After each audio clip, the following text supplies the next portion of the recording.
The August horror block is here, and I've got a lot to say about this one coming up next on the Batcave.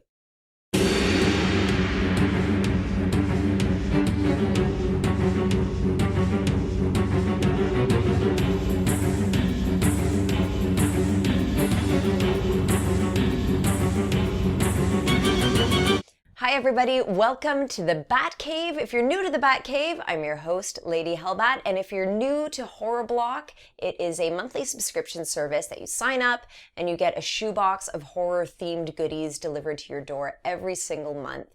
And I've got the August Horror Block here that I would like to open and show you what's inside because it's fun and exciting. But before I want to get to this box, I had a couple of things I wanted to talk about, and it may turn into a bit of a rant, so apologies in advance if that's the case. But the fact of the matter is, this is only my second horror block. This is only my second horror block unboxing video, and I have to admit that I was a little bit apprehensive about opening this horror block. And the reason for that is in the horror block prior, they give you a little card that gives you a hint or a teaser as to what the next month's block is going to contain. And I saw on the card in the last horror block that there was going to be a Ghostbusters item. And right away, my heart kind of sank. And it sank for all the wrong reasons, and that's kind of what I want to talk about.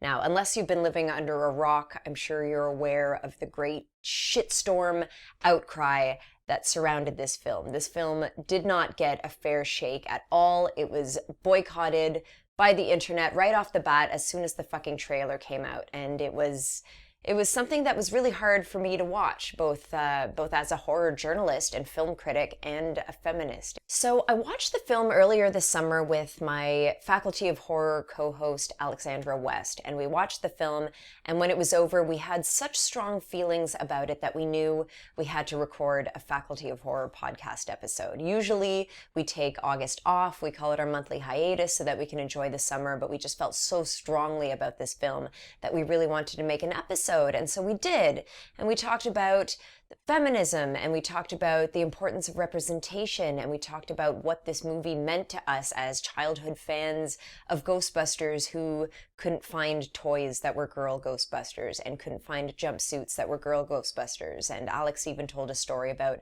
not being able to play with the boys who played Ghostbusters because they would make her be the fucking secretary or something.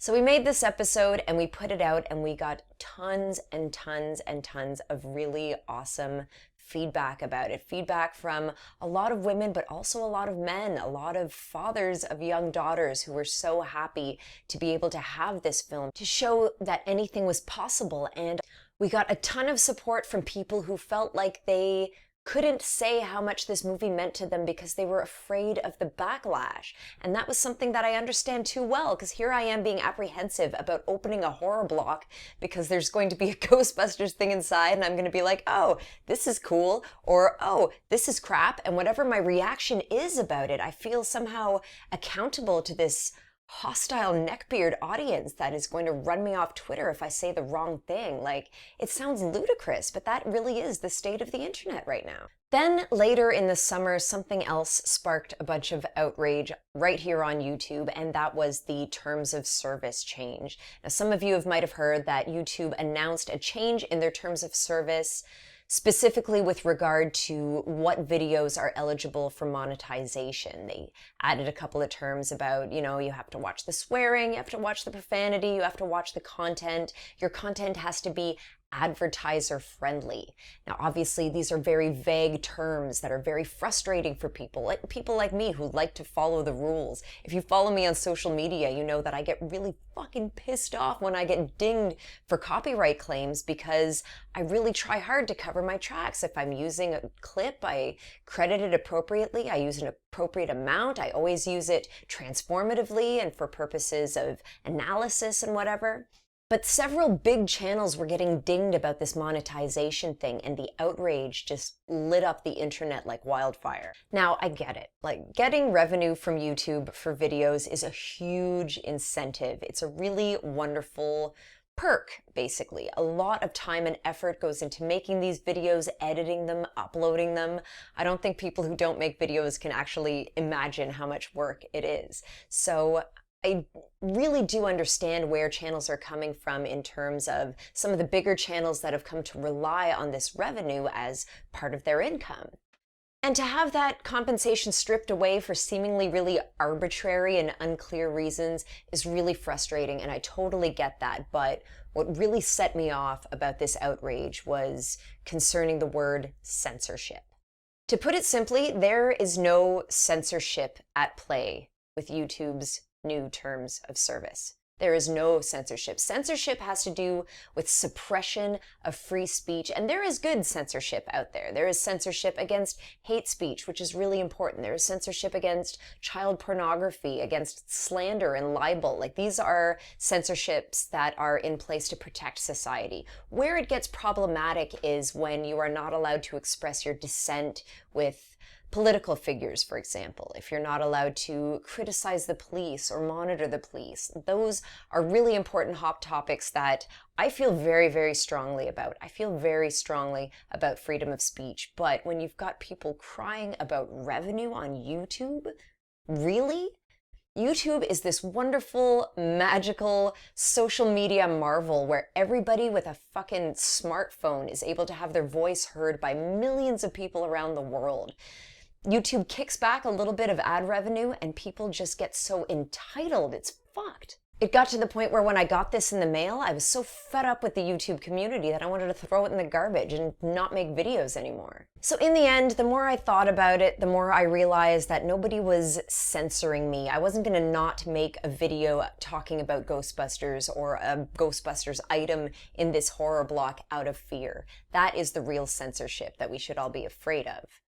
So I'm going to open this box and I'm going to say what I feel like saying about it because I can and because I want to. I'm going to open this box, I'm going to film it, I'm going to put it up on YouTube, and if people watch the ads that are at the beginning of the video, I'm going to thank people for watching the ads. I'm going to thank YouTube for giving me a cut because biting me off a piece of that revenue is a privilege and not a right. And people who are going to cry about that revenue and cry censorship can fucking cry themselves to sleep like the infants they're behaving like. With that said, here we go. Boy, it feels good to get that off my chest. I'm not even kidding, that was rankling me all summer long. How I spent my summer, being pissed off at the internet. Whoa. I feel like I'm not supposed to peek. I see so many YouTube unboxing videos where they open the box to the camera so that you guys can see it first, but I can't help my eyes, and the very first thing I saw is this fucking cool doll head. Baby bleeds you alive. Creepy doll head number 2. I don't know what number 2 means, but guess if you watch some more Horror Block unboxing videos, maybe you'll see some other numbers. It is a Horror Block exclusive. It's got the logo on the back. This is neat, featuring creepy light up eyes. Oh, please have batteries in it. Please have batteries in it. Ah. Oh, it does. Look at this. This is cool as hell. Can you tell it's lighting up? I don't know if the camera's picking that up, but this is rad, and it's gonna look amazing in my living room, and yeah, fuck yeah. All right. Next up, I've got my shirt. Whoa. It's a leather face. It's a leather face and crossbones. This is pretty sweet. Ah, cool. I like how it's got in the blood spatter in the background is in the shape of Texas. That's pretty sick. If you follow me on social media, you know that I have a Texas Chainsaw Massacre dress that I live in the summertime. It's one of my favorite movies to rep, and it's pretty sweet. Next up, oh, this is the thing that corresponds. Baby bleeds you alive, vampire light up doll. This cute, disturbing, blah, blah, blah. Okay. Uh-oh. Wow. This is a pendant. It's a pentagram. It's a pentagramdant. Horror Block pendant, another Horror Block exclusive. Wax Soft Design is a small dynamic design company, blah, blah, blah. This is pretty edgy. I kind of like it. It's got It's got a blackish gunmetal finish to it, which I like. I don't wear a lot of jewelry, to be completely honest. I'm trying to get into jewelry, but the fact of the matter is it makes me feel claustrophobic. If I wear it too long, I start getting all sketchy about it. But this one I think I'll wear, maybe, now and then. Not around my parents, maybe so much, but this is pretty cool. And here it is. The Ghostbusters item is a screen cleaning cloth. All that over a screen cleaning cloth. And not only is it a fucking screen cleaning cloth, it doesn't even have to do with the new Ghostbusters. It's fucking Vigo. Vigo the Carpathian whatever the fuck. From one of the worst sequels in cinema history. This is what I was so upset about. It's pretty cool. It's pretty cool, but I do feel kind of cheated. I don't know. Maybe I didn't read the small print. Maybe I assumed that it would be a new Ghostbusters thing and I got myself in a tizzy over nothing. Well, that's a little disappointing, but Horror Block, it's not your fault. I know a lot of people who love Ghostbusters 2 love Vigo and are going to be really stoked about that thing, but I was a little too excited. Aha! What's this? Oh, this goes with my Supernatural official coloring book. And it comes with a little pack of Horror Block branded pencil crayons, I hope. So as I mentioned in the last episode, the Supernatural item was also teased in the last box. And I don't watch Supernatural, but I just did borrow the entire first season from my next door neighbor. And this is pretty cool. I have a coloring book that's all like tattoo designs and stuff. It's supposed to be very relaxing. Of course, I haven't used it yet, which you can probably tell because I'm not very relaxed. Oh my God, this is so funny. I think I'm going to color this just to, I'm going to color this before I watch the show. So I'm going to make everything the total wrong color. These rings, I guess, have to do with the show somehow. So for example, if this ring has like a really prominent red gem, I'm going to color it blue. Whoa. Cool item.